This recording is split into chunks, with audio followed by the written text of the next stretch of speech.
Hi guys, today I'm going to show you how to do a knotted updo on medium to long hair. To start, I've left some hair out to frame the face, and I'm just going to divide off a section of the hair from the top of the head to just above the ears.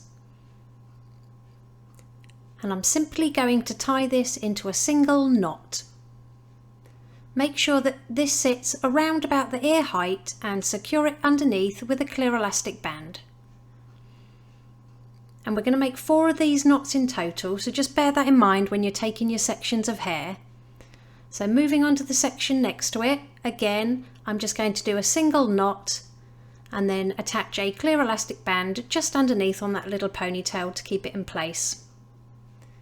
Then simply repeat this process 2 more times until you've used all of the hair at the top of the head. So create another knot and add your elastic band.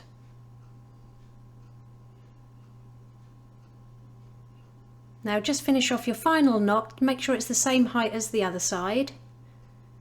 Create your knot and secure it with your elastic band.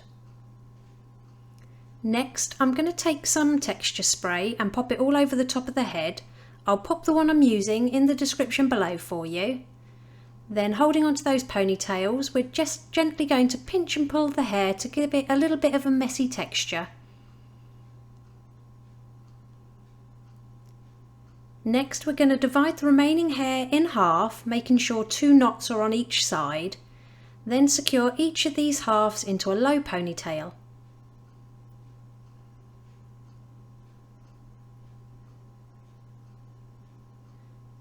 Now we're just going to tie these 2 ponytails together as if we're tying our shoelaces, and on that first knot we're just going to pull it nice and tight to the nape of the neck, and then we're simply going to keep knotting the hair until we reach the end.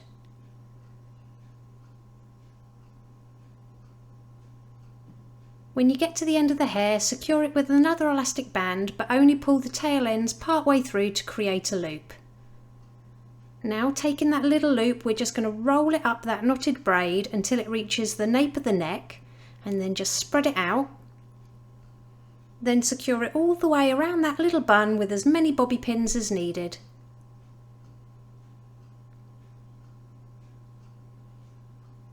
And it really is that simple. Here's the finished look. If you liked it, please give it a thumbs up and don't forget to subscribe for more tutorials.